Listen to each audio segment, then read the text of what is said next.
Leo is an energy of optimism, and this is the sixth expression. Looking for the light in a dark situation, knowing that bad times turn into good times. We've studied this before in Leo, the sunshine after the storm. And here we have the rainbow, the image in Leo 26 of the rainbow. So this is, in our culture, as the promise made by God to Noah, that after the flood, that's it, I won't do that to you again. You know, so the promise we have is that we've come through the bad times and now everything's getting better. And that idea of everything's getting better is optimism. It might be that something gets a little bit worse for a temporary period, but only so it can get even better afterwards. That's optimism. We're aware that things are now better than they were before, and they will be even better in the future. Whatever better means for you, this is optimism. And the rainbow, it gives us that feeling, doesn't it? When we have that feeling, it feels great to see a rainbow. People are really excited about this phenomenon that has occurred an infinite number of times in the history of humanity. We still get excited when we see one.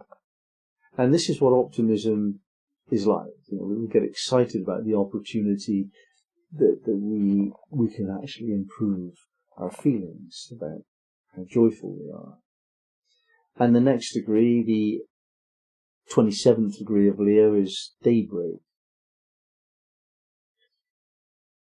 I have the same kind of feeling about daybreak as we do about rainbows. Like, wow, you know, if you get up at dawn and you hear the birds and you see the sun's hint of coming before daybreak, and then you see the sun itself rising above the horizon, it's a tremendously impactful experience that happens every day and yet is still glorious.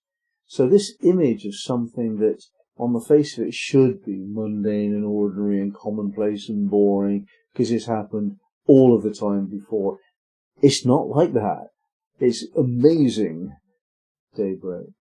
And Leo manages to do this. Leo manages to give us this sense that this particular moment is the best ever, that ever has been.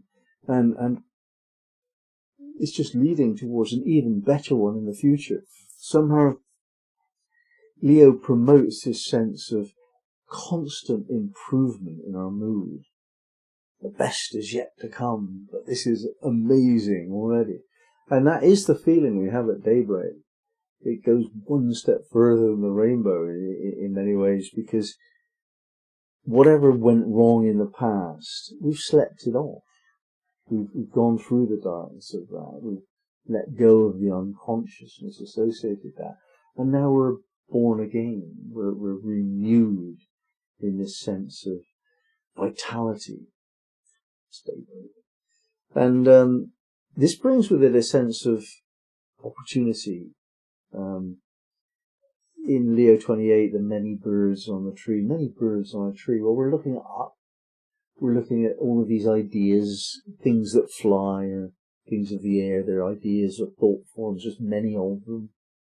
You know, and they're looking up so we could expand through thinking different thoughts, and we can have that thought or this idea or that proposal, and there's all these choices that we have, and each one of them is an opportunity. And the difference between turning that down or turning it into a realization, from potential into actualization, that's what we're faced with in every moment. Every new day offers these birds on the tree. Well, which one are you going to follow? What kind of day are you going to create for yourself today?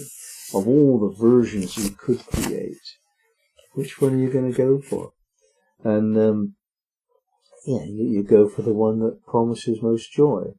In Leo 29, the image of the mermaid represents our desire to be creative and to make it all up the way we want it. A mermaid is a figure coming out of the ocean of unconsciousness. Only half realized as a person, the other half sinking, swimming through the unconscious realms. So the mermaid is that aspect of ourselves which is coming out of the unconscious into the realm of conscious mind. Creative outpourings, in other words. That's what creativity is. It comes from deep within us, from a place that we've never been aware of before, and it comes out. That creativity necessarily is new. That's what it means. And it comes from a place that was not known before. And it expresses itself. So the mermaid is our creative outpourings.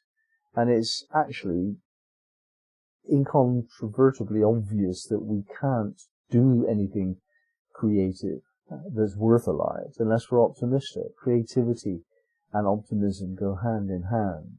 And it is optimistic people that are the most creative.